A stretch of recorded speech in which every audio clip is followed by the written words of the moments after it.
क्या पीओके भी अब भारत का हिस्सा होने वाला है? और जो बरसों का सपना भारत का था, क्या अब वो साकार होने वाला है? और क्या आतंकवाद की जड़ें अब पीओके से खत्म होकर रहेंगी? और क्या दुनिया के नक्शे से भी पाकिस्तान का खात्मा जो है वो अब हो सकता है? जी हाँ, नमस्कार। नेक्स्ट 9 न्यूज पर आपका बहुत बहुत स्वागत है और मैं हूं आपके साथ वफा अब्बास। इस वक्त की सबसे बड़ी खबर ये आ रही है पीओके को लेकर, क्योंकि जिस तरह से पहलगाम का बदला भारत ने ऑपरेशन सिंदूर के माध्यम से शुरू किया है, वो अब इतना आगे बढ़ गया है कि पाकिस्तान के अंदर बौखलाहट है, पाकिस्तान के अंदर एक भगदड़ सी मची हुई है। और भारत ने ऐसा लग रहा है कि कसम खा ली है कि इस बार पीओके को भी भारत में मिलाकर रहेंगे। और न सिर्फ पाकिस्तान जो है लगातार बौखलाहट में, बल्कि सीज फायर का उल्लंघन भी कर रहा है। और आपने देखा कि कल यानी 8 मई को यहाँ पर जिस तरह से पाकिस्तान ने 15 शहरों को टारगेट किया और उसकी जवाबी कार्रवाई में पाकिस्तान की सेना, जो भारत की सेना है, वो लाहौर तक घुस गई, पाकिस्तान के अंदर घुस गई और उसके तमाम ही मंसूबों को, तमाम ही मिसाइलों को जो है वो नस्तो नाबूद कर दिया और उसकी मिसाइलों को रोक दिया।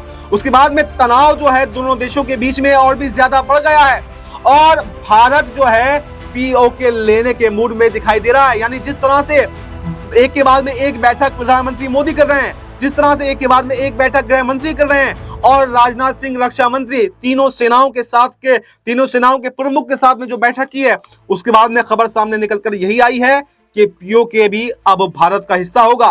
क्योंकि सबसे ज्यादा आतंकवादी अड्डे अगर कहीं हैं तो वो पीओके में है। सबसे ज्यादा अगर आतंकवाद को कहीं से बढ़ावा मिलता है तो वो पीओके से है। और अगर पीओके ही भारत में मिल जाएगा, अगर पीओके से आतंकवाद की जड़ें खत्म कर दी जाएंगी, तो पाकिस्तान के आतंकवाद का खात्मा भी जरूर होकर के रहेगा।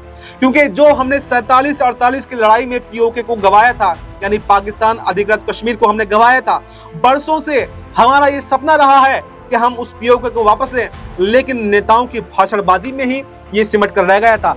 लेकिन इस बार दृढ़ निश्चय के साथ में अब भारत ये संकल्प कर चुका है कि न सिर्फ भाषणबाजी होगी, बल्कि जमीनी स्तर पर ऐसा काम किया जाएगा, ऐसा मुंहतोड़ जवाब पाकिस्तान को दिया जाएगा कि अब उससे निपट कर रहेंगे। जो पहले आतंकवाद को बढ़ावा पाकिस्तान देता है, जो हर बार हमला करता है, जो हर बार नापाक साजिशें भारत के खिलाफ रचता है, अब उसको मुंह तोड़ जवाब देने का वक्त आ गया है। और पीओके अब हम लेकर रहेंगे, अब हम झुकने वाले नहीं हैं। अब ये नए दौर का भारत है और ये लड़ना जानता है, ये आतंकवाद को उसी सूरत में जवाब देना जानता है जिस तरह से उसने सवाल किया हो। यानी जो पहलगाम में आतंकी हमला किया और आतंकी हमले करने की भूल की, उसका जवाब ऑपरेशन सिंदूर के माध्यम से हमने दिया। और वो ऑपरेशन सिंदूर अभी खत्म नहीं हुआ है, क्योंकि हमारे रक्षा मंत्री, गृह मंत्री, प्रधानमंत्री बार बार ये कह चुके हैं कि अभी तो हमने ऑपरेशन सिंदूर की शुरुआत की है और आतंकवाद का खात्मा कर कर ही ये ऑपरेशन सिंदूर जो है वो खत्म होगा।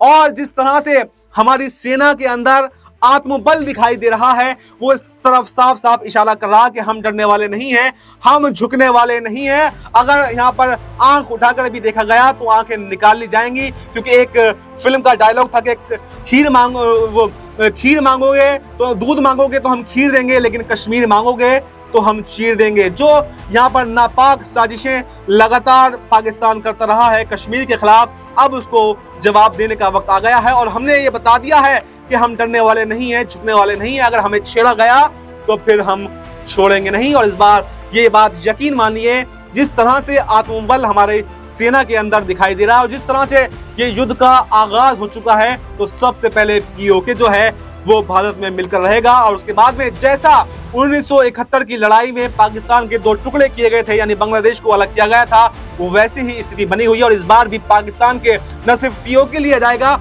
बल्कि पाकिस्तान के भी 2 टुकड़े किए जाएंगे, क्योंकि बलूचिस्तान भी अब आजादी की मांग कर रहा है और लगातार बलूचिस्तान पाकिस्तान आर्मी पर हमला कर रहा है। और इस बार अगर भारत बलूचिस्तान का साथ देता है तो वैसी ही स्थिति जो है बनती हुई दिखाई देगी, जैसा 1971 की लड़ाई में हमने धूल चटाई थी। एक बार फिर से पाकिस्तान को धूल चटाने का मौका मिल गया है और पीओके भी भारत में मिलकर रहेगा। फिलहाल इस रिपोर्ट में इतना ही। इस रिपोर्ट पर आपकी क्या राय है, कमेंट बॉक्स में अपनी राय जरूर दें और हमें दीजिए इजाजत।